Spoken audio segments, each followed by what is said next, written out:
उज्जैन आगामी नगरीय निकाय चुनाव के घोटालों सहित अन्य स्थानीय मुद्दों के साथ कांग्रेस प्रत्याशी उतरेगी चुनाव मैदान में। उज्जैन शिप्रा शुद्धिकरण, खान डायवर्जन घोटाला, सिंहास क्षेत्र के अतिक्रमण, टाटा प्रोजेक्ट, कोरोना काल में लोगों की जान के साथ खिलवाड़, बढ़ते बिजली बिल सहित कई स्थानीय मुद्दों के साथ कांग्रेस नगर निगम चुनाव के लिए मैदान में उतरेगी।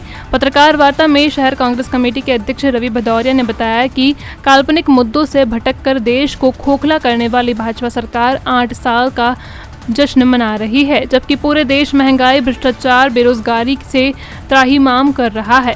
पार्षद प्रत्याशियों के लिए पर्यवेक्षक नियुक्त 8 तक सौंपेंगे नाम। कांग्रेस ने शहर के सभी 54 वार्डों के पार्षद प्रत्याशियों के चयन के लिए पर्यवेक्षक नियुक्ति दी है, जो अपने अपने वार्ड में परिस्थितियों का आकलन कर 8 जून तक संभावित प्रत्याशी की रिपोर्ट पार्टी कार्यालय में सौंपेंगे। इसके आधार पार्टी नाम की घोषणा करेगी। जहां सिंगल नाम होंगे उन्हें पहले सार्वजनिक कर दिया जाएगा। पैनल की स्थिति में वरिष्ठों से मार्गदर्शन लेकर करेंगे। बाला बच्चन आज शहर आएंगे, बैठक लेंगे। पूर्व मंत्री विधायक बाला बच्चन शनिवार को शहर आएंगे। वे सुबह 11:30 बजे क्षीरसागर स्थित कांग्रेस कार्यालय में ब्लॉक अध्यक्ष, फ्रंट लाइन वर्कर व अन्य पदाधिकारियों के साथ चर्चा करेंगे। इस दौरान दावेदार उन्हें आवेदन का बायोडाटा भी दे सकेंगे।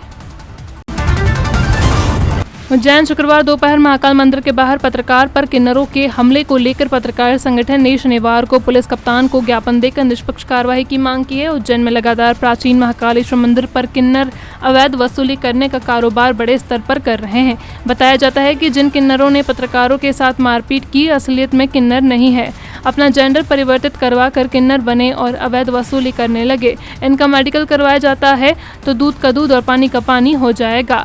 आए दिन हजारों श्रद्धालु बाबा महाकाल के दर्शन करने पहुंचते हैं। ऐसी परिस्थिति में मुख्य द्वार पर परिवर्तित किन्नर खड़े होकर अवैध वसूली करने लगते हैं।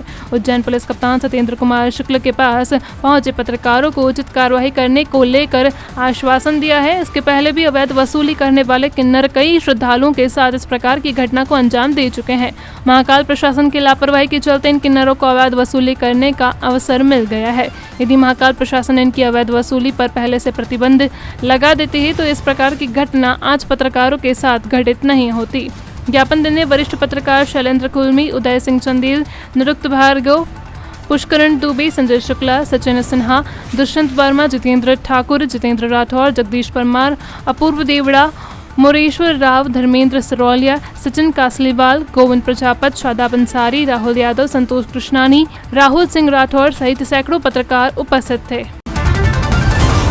शिप्रा नदी के दत्ता अखाड़ा घाट पर 5 दिनों में 2 युवकों की गहरे पानी में डूबने से मौत हो चुकी है, जबकि 2 युवकों ने तैराक व पाइप की मदद से अपनी जान बचाई।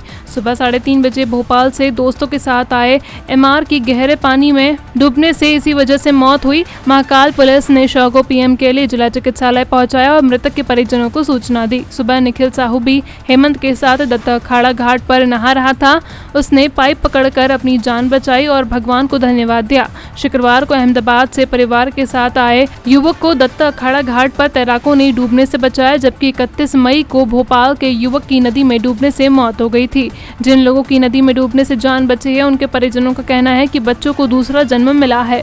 हेमंत शर्मा 22 वर्षीय निवासी अशोक गार्डन भोपाल एमआर था और भोपाल पैसेंजर ट्रेन से अपने दोस्त पारस तिवारी, निखिल साहू, सतीश व अन्य के साथ सुबह 2:30 पर उज्जैन रेलवे स्टेशन पहुंचा था।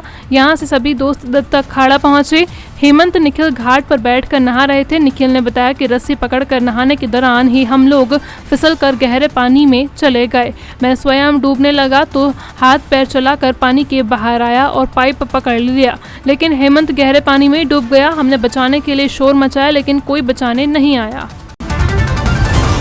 FSSAI के ईट राइट चैलेंज में उज्जैन देश के 10 सर्वश्रेष्ठ शहरों में नामांकित किया गया है।